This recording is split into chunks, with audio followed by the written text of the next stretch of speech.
People sometimes ask me to explain how content marketing and social media work together to build a corporate reputation or raise awareness of a disease. But to keep it to one paragraph. So here's what I say. You agree a list of hot or interesting issues you want to make some points about.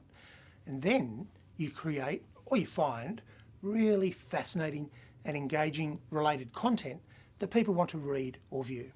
And then you make sure the content you're developing helps make your points about those interesting issues. You've got to make sure the content supports your view, not so much of the world, but of those particular issues. The content needs to live on a platform that you manage, like LinkedIn or Tumblr, or in most cases the company website. Then you use as many social media platforms as you think are relevant, like Twitter, LinkedIn, Instagram, to promote that content and, as it happens, your views.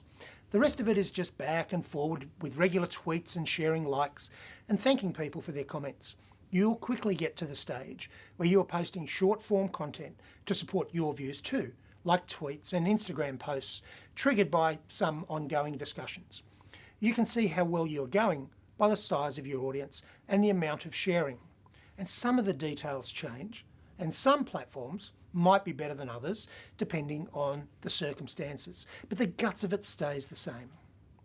And sometimes they'll then say, but what about the risks of getting involved? The risks of negativity, of losing control, or of infringing a marketing code. And I say, but what about the risks of not getting involved? The risks of looking outdated, secretive, and immovable. The risk to reputation and the lost opportunity in bright potential employees deciding you can't possibly be the right company for them. And this is really important because the most tangible commercial return for an improved reputation for most companies is that they end up attracting better staff. And then there is the risk of getting left behind as competitors use the power of social media to build categories, raise awareness of their diseases, and develop really strong collaborative online relationships with key stakeholders and political decision makers. There's also the risk of not living up to the claims of agility and innovation and patient centricity, responsiveness and transparency, or whatever other values you claim to espouse in big font on your website.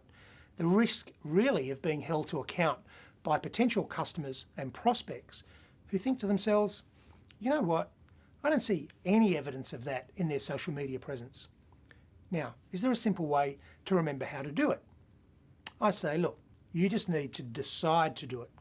Decide social media is a no-brainer, you need to progress. Engage via some social media platforms to see who is saying what about who.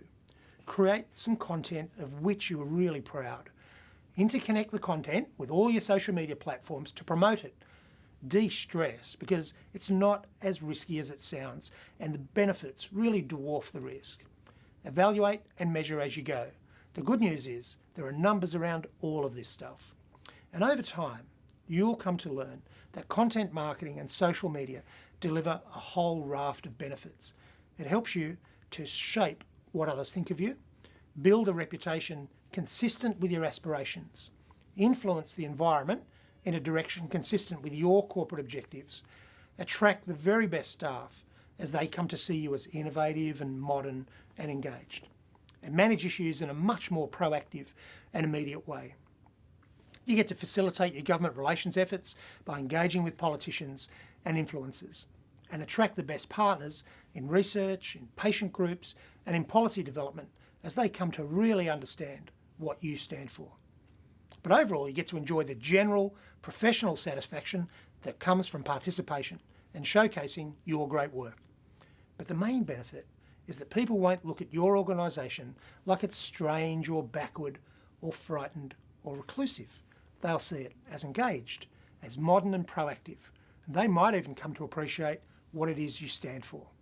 And once you get to that point, then the benefits are immeasurable. And if you're not sure where to start, email me at this address below or check out the blogs and the guides on the Palin website.